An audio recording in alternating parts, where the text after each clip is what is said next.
آگے بڑھیں گے۔ قوم کا ایک ہی باپ ہے اور وہ قائد اعظم ہے۔ ماضی میں وزیر اعظم نے اس وقت کے آرمی چیف کو باپ ڈکلیئر کیا۔ ہمارے لیے تمام سیاسی جماعتیں برابر ہیں۔ ایک لیڈر اپنی پارٹی کو ڈکٹیٹر کے طور پر چلاتا ہے، وہ کہتا ہے بات چیت کرو۔ اس وقت کے D G I S I کدھر ہیں؟ ان کو سیاست کے لیے استعمال کیا گیا۔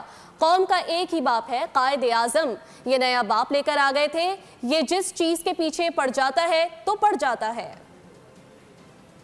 وہ اتنا بااختیار وزیر اعظم تھا کہ اس وقت تو وہ قوم کے جو آپ کا آرمی چیف ہے اس کو قوم کا باپ بھی ڈکلیئر کر دیا تھا انہوں نے۔ ہمیں تو یہ پتا ہے کہ قوم کا ایک ہی باپ ہے قائد اعظم محمد علی جناح، وہ عظیم شخصیت جس نے یہ ملک بنایا، اور قوم کا ایک ہی شاعر ہے حکیم الامت علامہ اقبال۔ ہم تو اس کو پڑھ کے سے آئے تھے، یہ ایک نیا قوم کا باپ لے کے آگے تھے۔ کوئی شخصیت کسی کی سیاست اس پاکستان سے بڑی نہیں ہے، کوئی ذات کسی سے بڑی نہیں ہے۔ اس وقت بھی ان کو تھا بات چیت کرو، اور وہ جس چیز کے پیچھے پڑ جاتا ہے کہ بات چیت کرو۔ اور جو اس وقت ڈی جی آئی تھے وہ کدھر ہے اس وقت، جن کو انہوں نے اپنی سیاست کے لیے استعمال کیا؟ آپ یہ ادارے پہ نہیں لگا سکتے، یہ شخصیات کا کھیل تھا۔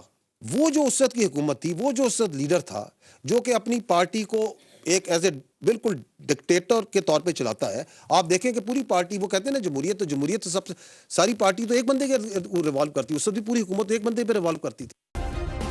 سبسکرائب کریں اور بیل دبائیں تاکہ کوئی خبر رہ نہ جائے۔